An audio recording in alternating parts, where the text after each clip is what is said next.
এবার আমরা শুনবো জাকাতের ব্যাপারে, যেটি নফল নয়, এটি ফরজ। এটাকে আল্লাহ তাআলা প্রত্যেক বিত্তশালী নারী এবং পুরুষের জন্য এটাকে অব্লিগেটরি করে দিয়েছেন। এই জাকাতের ব্যাপারে এখন আমরা কথা শুনবো ইনশাআল্লাহ। সম্মানিত সুধীমণ্ডলী, জাকাত হচ্ছে ইসলামের 5টি রুকুনের মধ্যে থেকে অন্যতম একটি রুকুন। এটি তৃতীয় রুকুন, one of the 5 pillars of Islam. ইসলামের 5টি ভিত্তির একটি ভিত্তি। এবং ইসলামে আবাদতগুলো 2 ধরনের, একটা হচ্ছে আল ইবাদা আল মালিয়া, আর একটা হচ্ছে আল ইবাদা আল বাদানিয়া। একটা হচ্ছে দৈহিক আবাদত, যেটাতে কায়িক শ্রম হয়, কষ্ট করে সে আবাদতটা করতে হয়। লেটসে সালাত, তাহাজ্জুদের সালাত, ফরজ সালাত, রুকু সেজদা দিতে হয়, এটাতে শারীরিক কষ্ট আছে। এই যে সিয়াম পালন করছে, শারীরিক কষ্ট আছে, এটাকে বলে ইবাদতে বাদানি বা জাসাদি। কিন্তু জাকাতটা হচ্ছে আল ইবাদা আল মালিয়া, এটা হচ্ছে আর্থিক আবাদত। এই আবাদতের ক্ষেত্রে অনেকে ঝামেলায় পড়ে যায়। এটাতে অনেকে 5 ওয়াক্ত সালাত আদায় করে, কষ্ট করে রমাদানের 30টা রোজা রাখে, কিন্তু জাকাত দিতে চায় না। এই জায়গাটাতে অনেকে ভুল করে ফেলে। তো সেই ব্যাপারে গণসচেতনতা তৈরির জন্যই আমাদের আজকে এই জাকাত সংক্রান্ত লাইভ। এটি হচ্ছে ইবাদতে মালিয়া, এবং এই জাকাতকে আল্লাহ তাআলা দ্বিতীয় হিজরির শাওয়াল মাসে আমাদের জন্য ফরজ করেছেন। হিজরি দ্বিতীয় সনে শাওয়াল মাসে এটাকে ফরজ করা হয়েছে। এবং এটি ইসলামের যে 5টি ভিত্তি, 5টি ভিত্তির একটি অন্যতম ভিত্তি। সম্মানিত ভাই এবং বোনেরা, ইসলামকে যদি আমরা একটা তাঁবুর সাথে তুলনা করি, তাহলে জাকাত হচ্ছে এই তাঁবুর মাঝখানের খুঁটি। কথাটা একটু খেয়াল করে বুঝতে হবে। আই রিপিট, আমি আবারও বলছি, ইসলামকে যদি আমরা একটি টেন্ট বা তাঁবুর সাথে তুলনা করি, তাহলে জাকাত হচ্ছে এই তাঁবুর মাঝখানের খুঁটি। কোনো একটা তাঁবুর চারদিকে 4টা খুঁটি দিয়ে মাঝখানের খুঁটিটি না দিলে যেমনি তাঁবুটি উঁচু হয় না, তেমনি জাকাত কেন্দ্রিক অর্থব্যবস্থা বা জাকাত ভিত্তিক অর্থব্যবস্থা যদি আমাদের মধ্যে না থাকে, মুসলমানরা প্র্যাকটিস না করে, তাহলে মুসলমানরা সামাজিকভাবে মাথা উঁচু করে দাঁড়াতে পারে না। জাকাত যদি হয় মাঝখানের খুঁটি একটা তাঁবুর, তাহলে মাঝখানের খুঁটি না দিলে যেমনি তাঁবুটি উঁচু হয় না, তেমনি জাকাত ভিত্তিক অর্থব্যবস্থা গঠন না করলে মুসলমানরাও সামাজিকভাবে গোটা বিশ্বে মাথা উঁচু করে দাঁড়াতে পারবে না।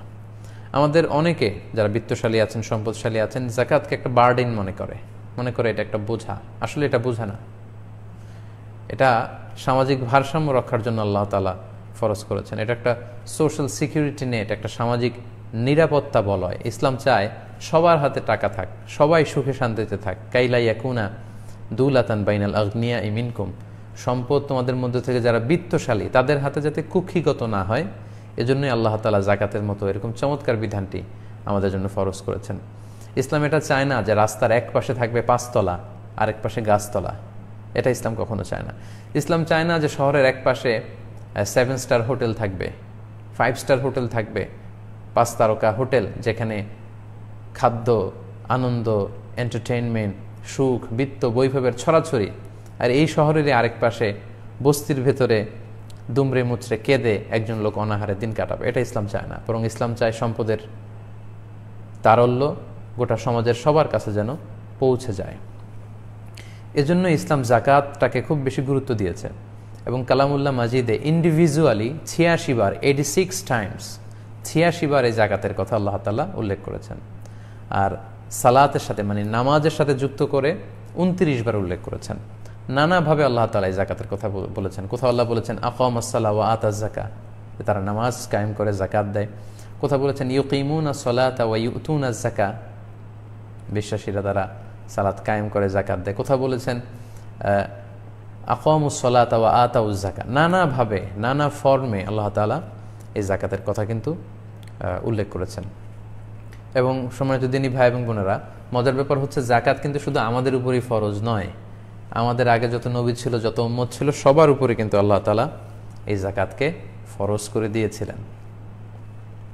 আমরা যদি বর্তমান পৃথিবীতে অন্যান্য ধর্মের দিকে তাকাই, তাহলে দেখব হিন্দু ধর্মে তারাও কিন্তু ডোনেশনের ব্যাপারে উদ্বুদ্ধ করে। আমরা যদি বৌদ্ধ ধর্ম দেখি, বুদ্ধিস্টরাও কিন্তু চ্যারিটি করে। তার মানে বর্তমান পৃথিবীতে যত ধর্ম আছে সব ধর্মই চ্যারিটি করা, দানের ব্যাপারে উৎসাহ দিয়েছে। কিন্তু ইসলাম এক্ষেত্রে অনন্য, অসাধারণ, ইউনিক, কমপ্লিটলি ইউনিক। ইসলাম শুধু দানকে উদ্বুদ্ধই করেনি, ইসলাম শুধু দানের ব্যাপারে উৎসাহিতই করেনি, বরং ইসলাম এটাকে ফরজ করে দিয়েছে বিত্তশালীদের জন্য। যারা ধনী তাদেরকে শুধু উৎসাহিত করেনি, তাদেরকে 2.5% তাদের সম্পদের 2.5% দান করা প্রতি বছর, এটাকে ওয়াজিব করে দিয়ে, ফরজ করে দিয়েছে, অব্লিগেটরি। তাই আমাদের মনে রাখতে হবে যাকাত কিন্তু গরিবের প্রতি করুণা নয়।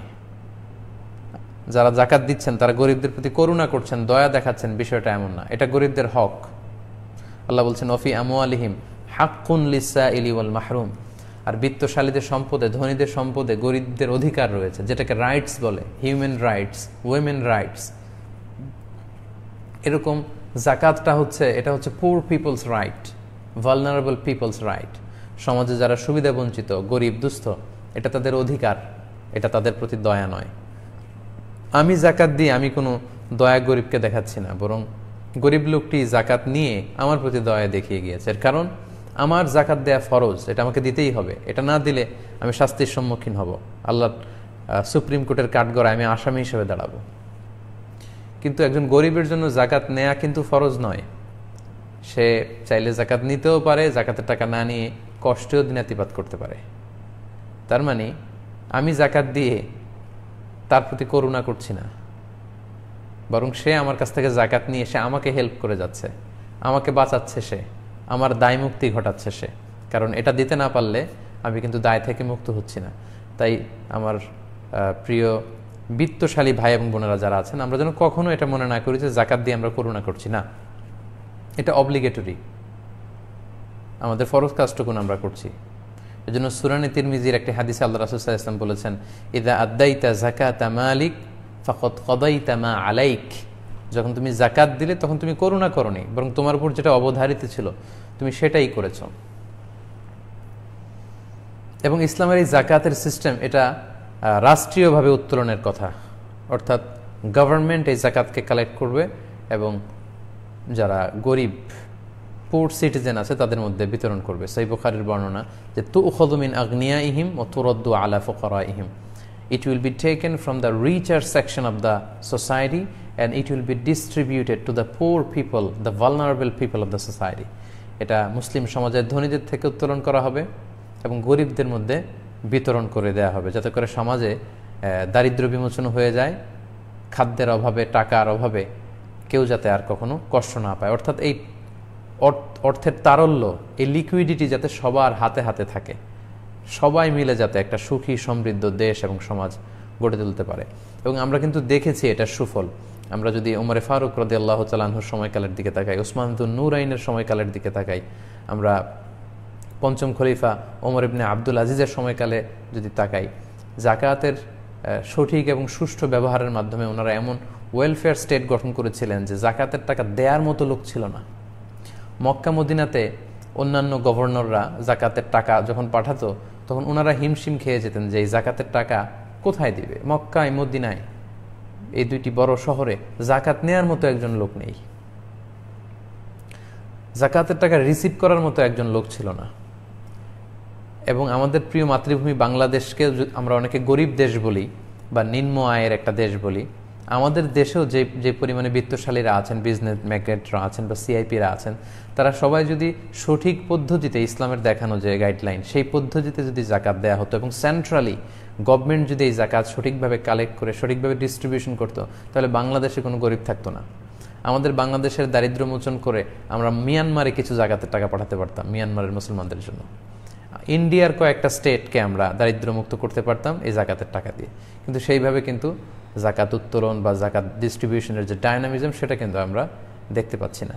এবং কোনো ইসলামী দল যদি ক্ষমতায় যেতে পারে, তাদেরকেও আল্লাহ তাআলা 4টি মূলনীতি বা 4 দফা মূলনীতি বেঁধে দিয়েছেন। আল্লাহ তাআলা বলছেন, ওয়াল্লাযীনা ইম্মাক্কান্নাহুম ফিল আরদি আকামুস সালাতা ওয়া আতাউজ যাকাতা ওয়া আমারু বিল মা'রুফি ওয়া নাহাউ আনিল মুনকার ওয়ালিল্লাহি আকিবাতুল উমুর। যারা ক্ষমতার চেয়ারে বসবে তারা 4 দফা মূলনীতি নিয়ে কাজ করে যাবে। প্রথমে তারা সালাত কায়েমের ব্যবস্থা করবে রাষ্ট্রীয়ভাবে, তারপর তারা যাকাত আদায়ের ব্যবস্থা করবে দারিদ্র্য বিমোচনের জন্য, তারপর তারা ভালো কাজের, কল্যাণমূলক কাজের, ওয়েলফেয়ার অ্যাক্টিভিটিসের ব্যাপারে তাদের জনগণকে ইন্সপায়ার করবে, এবং সবশেষে তারা অকল্যাণকর কাজ, যেটা মানুষের জন্য ক্ষতিকর, এই কাজ থেকে যাতে মানুষ বিরত থাকে সেগুলোর ব্যাপারে উদ্বুদ্ধ করবে।